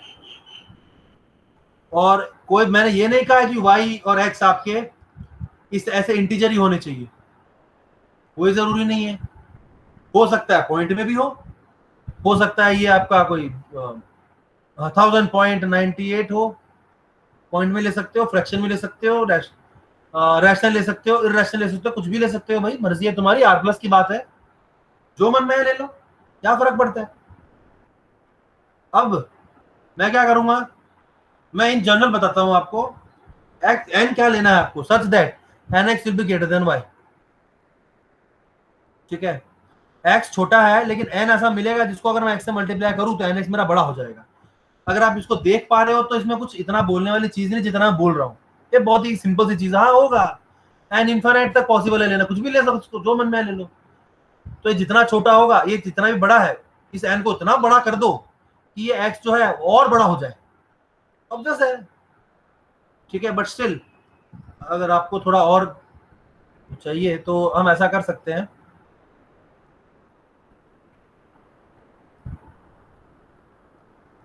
एन आप क्या ले लो, ये ले लो,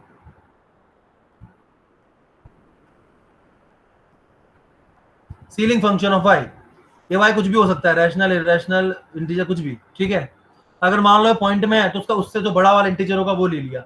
अगर वाई आपका 5.3 है तो ये क्या हो जाएगा, 6, बड़ा वाला इंटीजर। तो डेफिनेटली जो ये है ये वाई से बड़ा होगा, greater than equal to y. This number is greater than equal to y. ये तो ऑलरेडी वाई से बड़ा है, ये नंबर ऑलरेडी वाई से बड़ा है और हम इसमें 1 भी ऐड कर रहे हैं तो ये नंबर कितना बड़ा हो जाता है। ठीक है, सो इतना बड़ा नंबर आपने लिया, उसको आपने क्या बोल दिया, n। अब अगर x आपका ग्रेटर देन 1 है और इस n से मल्टीप्लाई करते हो तो nx is always greater than y। अगर n आपका, आप ये चूज कर लो तो, और कर सकते हो, यू कैन डू दिस, क्योंकि ये बिलोंग्स टू n है, आप कर सकते हो इसको choose. So always greater than y होगा। आपके दिमाग में क्वेश्चन आना चाहिए, सर क्यों ग्रेटर देन 1 लिया, ग्रेटर देन 0 लेने में क्या दिक्कत है, 1 और 0 के बीच में क्या प्रॉब्लम है आपको। तो मैं ये कहूंगा कि बेटे 0 और 1 के बीच में जो नंबर है बहुत छोटे होते हैं, हो सकता है आप इस नंबर से मल्टीप्लाई करो, क्योंकि ये जो n हम ले रहे हैं सफिशिएंटली लार्ज नहीं है, ये y से मैं यूं कहूं कि जस्ट बड़ा है, तो गलत नहीं होगा, ये y से जस्ट बड़ा है। ठीक है, इसलिए अगर आप x को मल्टीप्लाई करोगे तो ये पूरा नंबर बड़ा हो जाएगा। अगर x 1 है तो ये पूरा इसके इक्वल हो जाएगा, अगर 2 है तो ट्वाइस हो जाएगा, अगर x 3 है तो ये थ्राइस हो जाएगा, मतलब ये डेफिनेटली y से बड़ा होगा। लेकिन गड़बड़ कहां होने वाली है,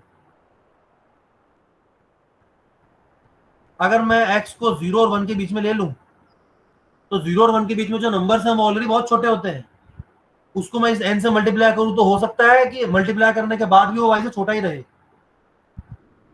क्योंकि और हमें n और भी बड़ा करना पड़ेगा। कर सकते हैं, हमारे हाथ में है, बिलोंग्स टू n है, क्या दिक्कत है, n में तो इन्फिनिटी तक जाओ, जितना चाहो बड़ा कर सकते हो। लेकिन 0 1 के बीच में तो सोच समझ के करना पड़ेगा, फिर हम जनरल कुछ नहीं दे सकते, जैसे मैंने यहाँ पे आपको जनरली बता दिया। आप ऐसे अगर x आपका 0 1 के बीच में तो जनरल नहीं बता पाओगे। ठीक है, ये सब बताने की जरूरत नहीं है, ये सब बस आप नंबर्स को थोड़ा खेलना सीख जाओ, इसलिए आपको ये सब इतना डिटेल बता रहा हूँ मैं। ऊपर के नेट के क्वेश्चन देखा ना आपने, वो s greater than m by n फलाना फलाना, वो यही सब कॉन्सेप्ट है उसमें, इसलिए ये नंबर्स, ये चीज समझ में आनी बहुत जरूरी है।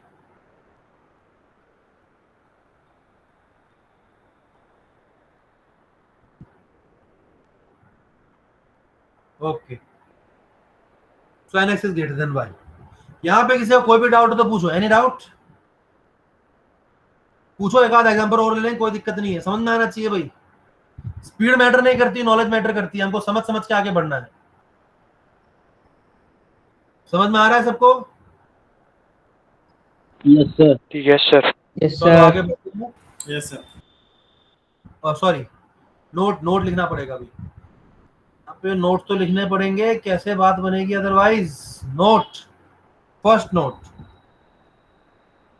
For any epsilon greater than 0, Vidhi yes sir. समझ आ रहा है? हाँ सर। पक्का? नहीं आएगा तो बोलूंगी सर। हाँ बिल्कुल, चुप नहीं रहना है, पूछ लेना है। देखो, for any epsilon greater than 0, कोई भी एप्सिलॉन आप लेते हो ग्रेटर देन 0, तो आपको एक नेचुरल नंबर, ये कॉरोलरी है बेसिकली, आर्किमिडियन प्रॉपर्टी की कॉरोलरी है जो भी मैं लिख रहा हूँ नीचे। ठीक है, for any epsilon greater than 0 there exist one natural number n such that 1 upon n is less than epsilon। ठीक है,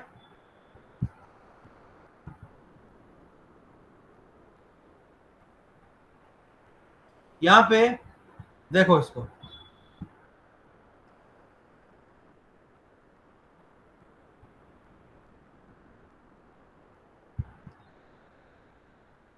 ये 0 है, ये 1 है, माइनस में ये 1 है, एप्सिलॉन ग्रेटर देन 0। मैंने आपको बताया है जब एप्सिलॉन को यूज करते हैं तो नॉर्मली हम बहुत छोटे नंबर के लिए यूज करते हैं, क्योंकि बड़े नंबर के लिए चीजें ट्रिवियल हो जाती हैं, करने का कोई मतलब ही नहीं रहेगा, इसलिए। ठीक है, सुना हो,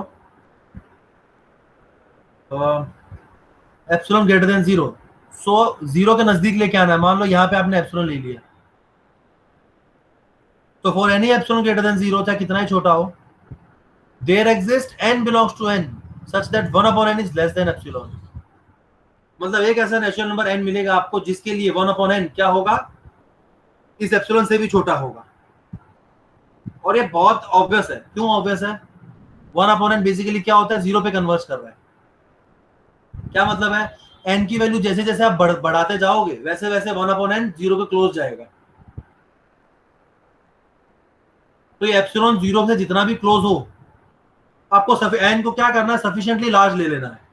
इतना लार्ज ले लो उसको, इतना बड़ा बना दो उसको, n जितना बड़ा बनेगा 1 अपॉन n उतना ही छोटा बन जाएगा। सो n को इतना बड़ा बना दो कि 1 अपॉन n जो है वो इस एप्सिलॉन से भी छोटा हो जाए, कुछ यहाँ पे कहीं पे आ जाए। ठीक है, क्योंकि एप्सिलॉन ग्रेटर देन 0 है, तो 0 और एप्सिलॉन के बीच में कुछ डिस्टेंस तो होगा ही होगा, पक्की बात है। तो डिस्टेंस मिलेगा जो भी, उस डिस्टेंस के बीच में आपको एक 1 अपॉन n मिल जाएगा। अब ये क्या है, अगर मैं आपको स्पेसिफिकली n चूज करके नहीं बता सकता हूं, क्योंकि हमारे पास ये एप्सिलॉन फिक्स नहीं है। एप्सिलॉन के टर्म्स में कुछ ला सकते हैं इसको, एप्सिलॉन एप्सिलॉन तो 1 upon epsilon,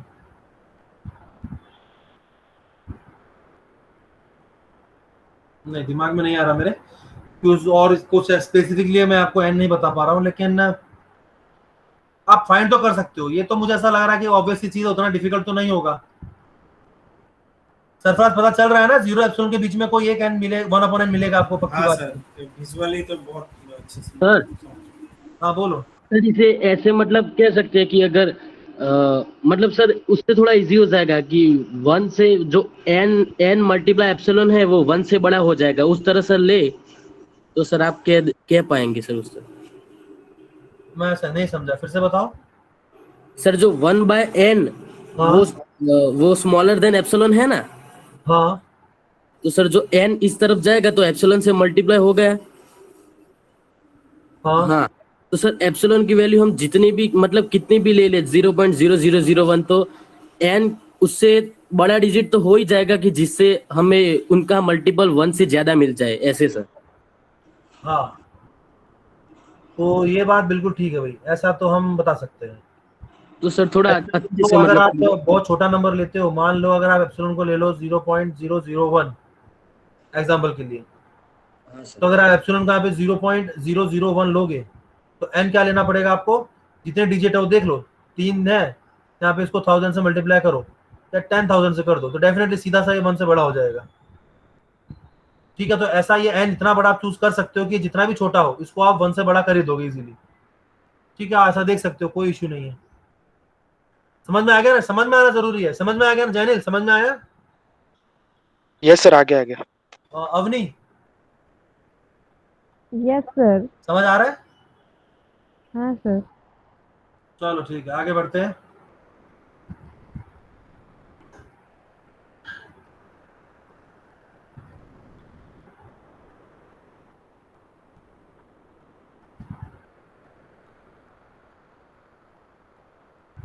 next, for any x belongs to R,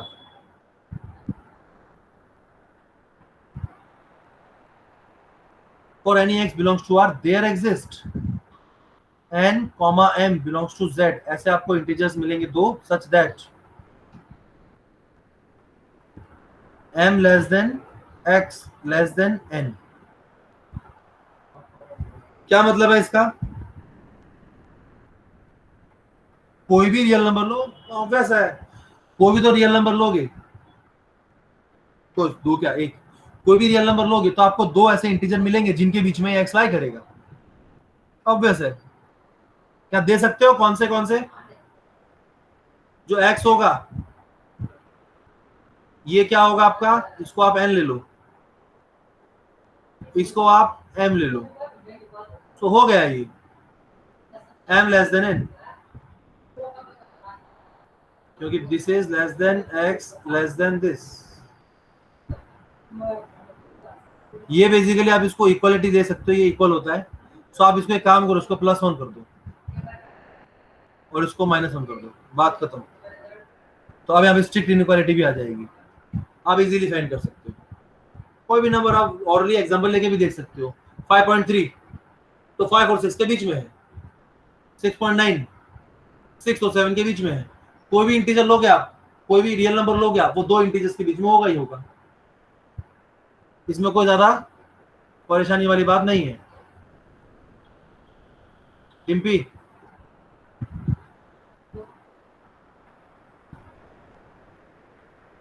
टिम्पी आई है, यस सर। समझ में आ रहा है ना, सिंपल है ना सब, हाँ सर, यस सर। आसान चीजें हैं, कुछ है नहीं इसमें। If a is contained in b and b is bounded,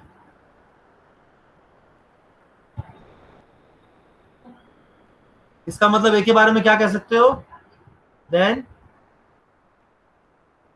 A is bounded और अनबाउंडेड।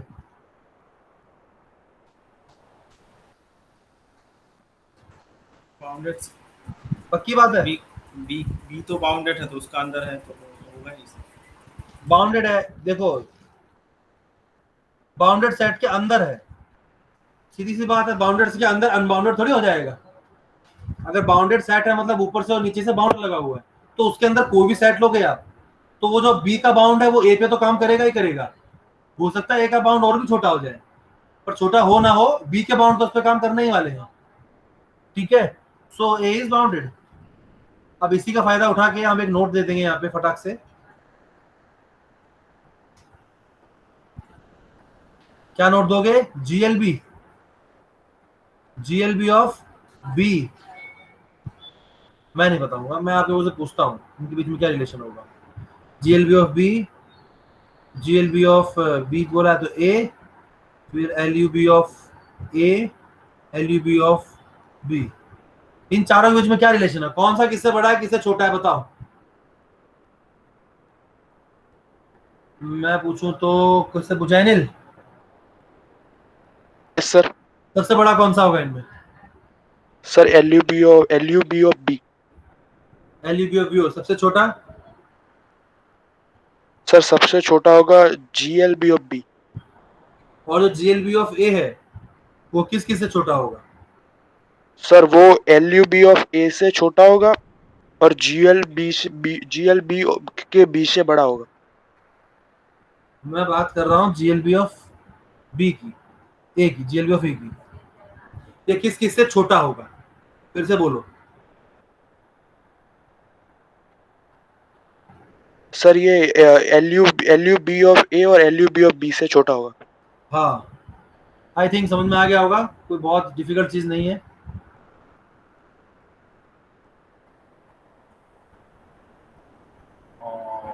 और मैंने लिखा भी सीक्वेंस में ही था। GLB of B is less than और equals to GLB of A less than और equals to LUB of A less than equals to LUB of B, ठीक है। सो ये है हमारी note. Next, fifth,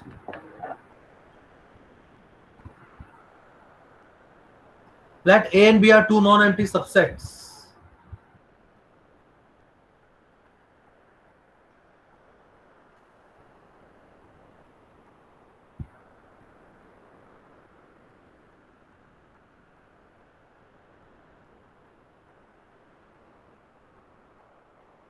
Bounded subsets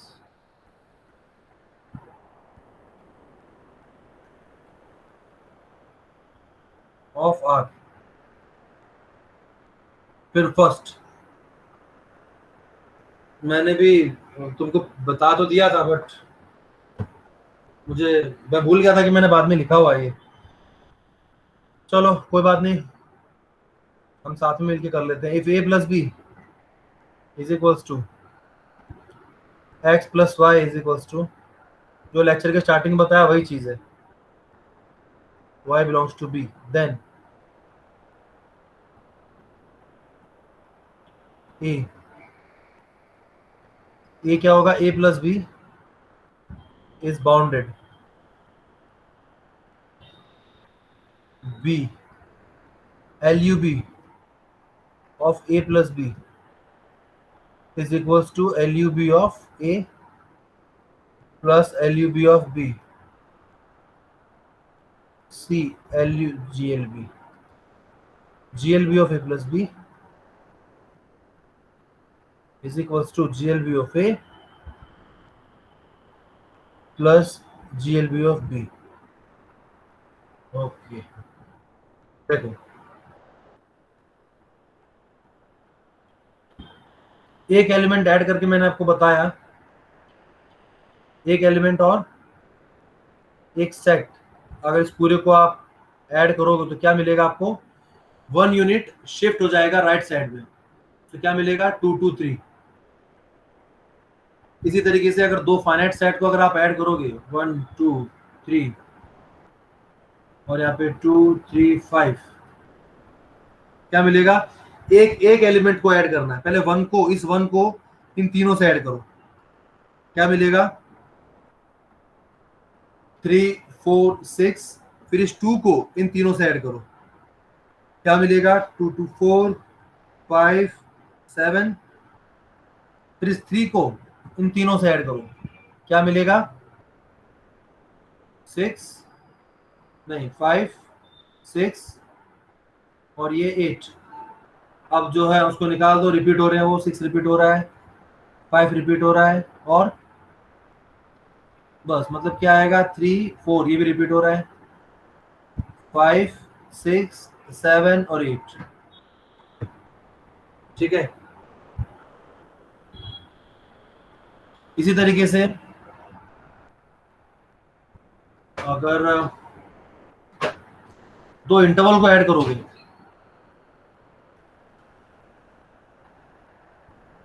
तो उस case में क्या आएगा आपका, इंटरवल्स ऐड हो रहे हैं ना पूरे के पूरे, मतलब इसके बीच में अनकाउंटेबली मेनी पॉइंट्स हैं, इसके बीच में अनकाउंटेबली मेनी पॉइंट्स हैं, ये सारे पॉइंट्स इन पॉइंट्स से ऐड हो जाएंगे। सो जब इंटरवल्स के केस में क्या होता है, इस पहले वाले को ऐड कर दो, 3 और 1 क्या होगा 4, इन दोनों को ऐड करो क्या मिलेगा 6, ठीक है ना, 3 1 4 4 2 6, तो 4 2 6, ये इन दोनों को ऐड करोगे इंटरवल को, आपको क्या मिलने वाला है 4,6। क्यों ऐसा, क्योंकि इसके बीच के सारे एलिमेंट भी धीरे धीरे करके यहाँ पे ऐड हो रहे हैं, तो जब इन सबको ऐड करोगे सबसे छोटा एलिमेंट क्या मिलेगा, इसका पहला एलिमेंट और इसका पहला एलिमेंट, ये सबसे छोटा एलिमेंट बनाएंगे रिजल्टेंट सेट का, और इसका सबसे बड़ा एलिमेंट, इसका सबसे बड़ा एलिमेंट, ये दोनों मिलके क्या बनाएंगे, रिजल्टेंट सेट का सबसे बड़ा एलिमेंट बनाएंगे। लेकिन बाकी के बीच के जो एलिमेंट है इसके, वो सारे के सारे कहां से बनेंगे, इनके बीच के एलिमेंट से बन जाएंगे, तो ये कंटिन्यूटी में है सब। अगर हम आधे पॉइंट लेते आधे नहीं लेते तो दिक्कत होती, पर क्योंकि कंटिन्यूटी में है इसलिए पूरा का पूरा इंटरवल का इंटरवल ही बनेगा। ठीक है,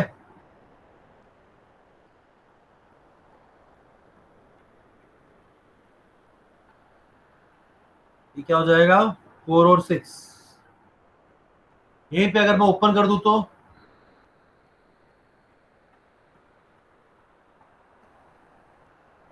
इसका आखिरी पॉइंट 1 है, इसका 3 है, इसका तो सेट में है पर इसका तो सेट में नहीं है ना। जब इन दोनों को ऐड करोगे 3 और 1 को, जो 4 आएगा वो सेट में नहीं होगा क्योंकि 1 सेट में नहीं है, तो ऐसे ओपन हो जाएगा ये 4 कॉमा, अब ये 2 और ये 4 क्या हो जाएंगे, दोनों ऐड होंगे तो क्या बनेगा 6, ये क्लोज हो जाएगा क्योंकि ये दोनों ही सेट में है।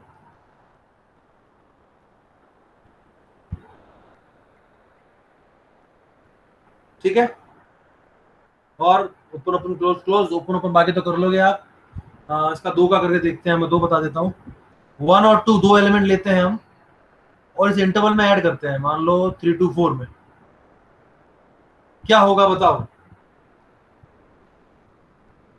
सबसे पहले 1 ऐड करोगे हर एलिमेंट में, जब 1 को ऐड करोगे पूरे इंटरवल में तो क्या बन जाएगा इंटरवल? ये 4 to 5 1 यूनिट शिफ्ट प्लस, अब 2 को ऐड करोगे पूरे इंटरवल में, हर एलिमेंट से ऐड होगा 2, तो क्या मिलेगा आपको? 3 to 5 4 to 6। अब ये 2 इंटरवल ऐड करो तो कैसे ऐड करोगे? जैसे ये किए थे, क्या मिलेगा आपको? 4 to 6, नहीं गलत हुआ, गलत हुआ, क्या मिलेगा? एलिमेंट ऐड करो, 5 plus 4 9, 6 plus 5 11, 9 to 11।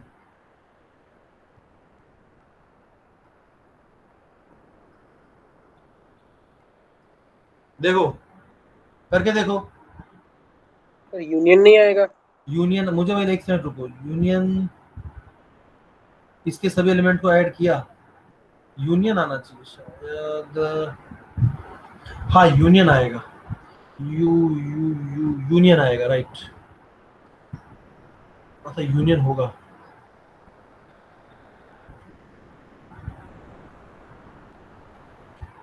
देखने का एक और तरीका, ऐसे भी देख सकते हो कि 1 को जब ऐड करोगे 3 में तो 3 मिलेगा, है ना? तो एडिशन वाला सेट में जो रिजल्टेंट सेट होगा उसके अंदर 3 तो होना चाहिए, क्योंकि ये एक एलिमेंट ऐड करने पे आ रहा है, और सबसे छोटा वाला तो यही मिलेगा आपको। तो सबको ऐड करोगे तो 4 और 1 5, फिर 2 को करोगे तो 5 और ये 6, सबसे बड़ा एलिमेंट होगा 6 और सबसे छोटा एलिमेंट होगा 3 और 1 4, तो ये 4 भी आना चाहिए, 6 भी आना चाहिए, तो यूनियन ही आएगा इसका, और आंसर होगा इसका 4 to 6, इंटरवल में 4 to 6 ये इंटरवल आएगा आपका, ठीक है? तो इस तरीके से आई होप अब आप हर तरह के सेट को ऐड कर सकते हो। कोई डाउट है किसी को तो बोलो, ये सब मिटाने वाला हूं मैं, लिखना तो लिख सकते हो आप। कोई डाउट है किसी को?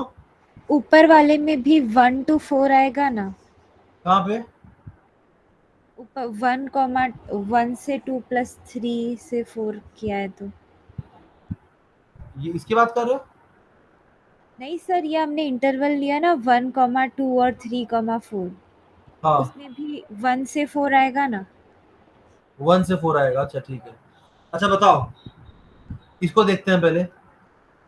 अगर 1 से 4 आ रहा है तो एक यहाँ इसका एक एलिमेंट और इसका एक एलिमेंट ऐसा होना चाहिए कि उन दोनों को ऐड करो और आपका आंसर 1 आ जाए। बताओ इसमें से एक ऐसा एलिमेंट मुझे बताओ, और इसमें से भी बताओ कि उनको ऐड करने पे 1 आ रहा हो, कौन से एलिमेंट होंगे?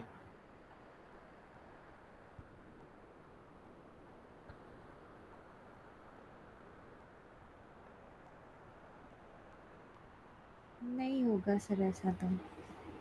a प्लस बी की डेफिनेशन में ये बोला हुआ है a plus b where a belongs to first set and b belongs to second set. तो अगर इसके एडिशन में अगर 1 आना है तो डेफिनेटली वो जो 1 होगा इन दोनों के एलिमेंट का एडिशन करके ही बनेगा। तो इन दोनों का एक एक एलिमेंट बताओ मेरे को जिनका ऐड करके 1 आ जाए। नहीं होगा, राइट विधि? नहीं होगा सर। पक्की बात समझ में आ गया ना? हाँ सर। और किसी को कोई डाउट हो तो बोलो, एनी डाउट? रोहन अग्रवाल, कोई डाउट है? नहीं है। किसी को कोई भी डाउट हो तो बोलो भाई, सब क्लियर होना एकदम? आगे बढ़ते हैं, चलो।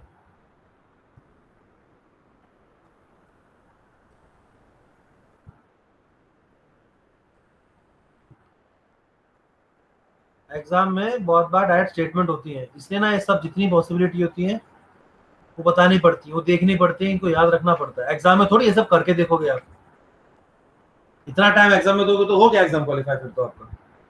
ये सब पहले से रेडी रहना है, एग्जाम में ऐसा क्वेश्चन है धड़ाक से कर दिया। सेकंड, चलो सेकंड क्या होगा? a प्लस बी बोला, ऐसे a माइनस बी कर दो। इसका आंसर मैं नहीं दूंगा बिल्कुल भी, a प्लस बी का इतना डिस्कस किया, अब a माइनस बी का सारे आंसर मुझे सरफराज देगा।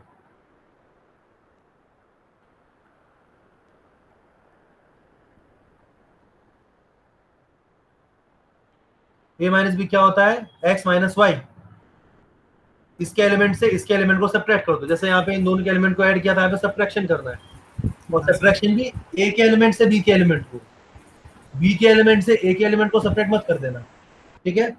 देन अब बताओ मेरे को, ए पहला वाला, क्या ए माइनस बी बाउंडेड होगा कि नहीं होगा? हाँ सर, बाउंडेड होगा, इज बाउंडेड। सरफराज तुमसे इसलिए पूछ रहा हूँ, यस सर, इसके सही को आंसर्स की मुझे उम्मीद है, और ध्यान से देना, सोच समझ के, एक एक ट्राई में सही देना है, गलत नहीं देना है। Supremum of A minus B क्या होगा, बोलो, सोच समझ के।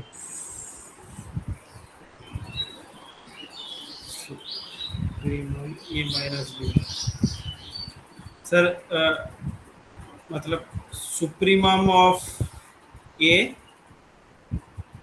हाँ, माइनस इन्फीमम ऑफ बी। पक्का? यस सर, और C infimum of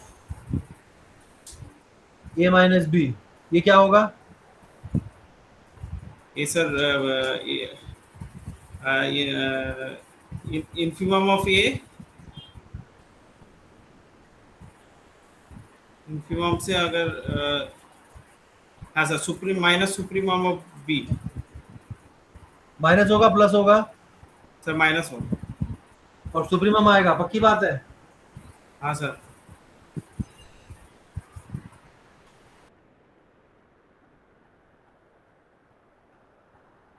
Dimpy yes sir. सही बोल रहा है वो कि कुछ गड़बड़ है यहाँ पे? सर ये तो गड़बड़ है। तो करेक्ट करो इसको। सर इसका जो supremum of A minus b है वो, हाँ, एक मिनट से रुको।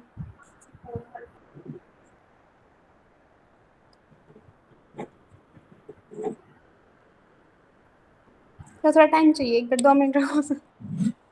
चलो टाइम ले लो। विधि, यस सर। क्या लगता है तुम्हें, कुछ गड़बड़ है कि सही है? सर वही देख रही हूँ मैं अभी करके अपना। सोच रही हो, अच्छा सोचो। आर्या पटेल,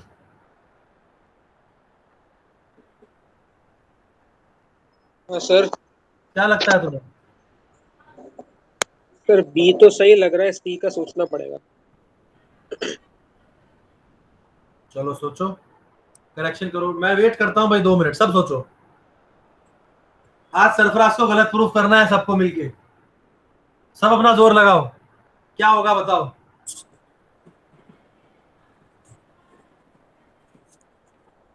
जिसको भी आंसर आए हैंड रेज करो।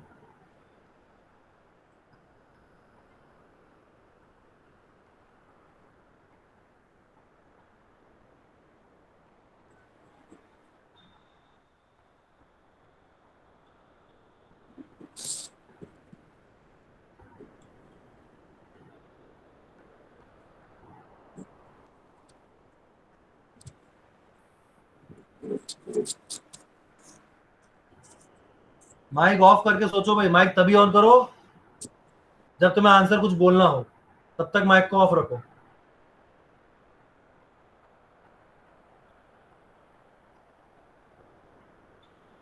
चलो एक काम करते हैं, इस रिकॉर्डिंग को यहीं पे फिनिश करते हैं, लंबी हो जाएगी, फिर दूसरी रिकॉर्डिंग स्टार्ट करते हैं। 1 मिनट, तब तक तुम सोचो।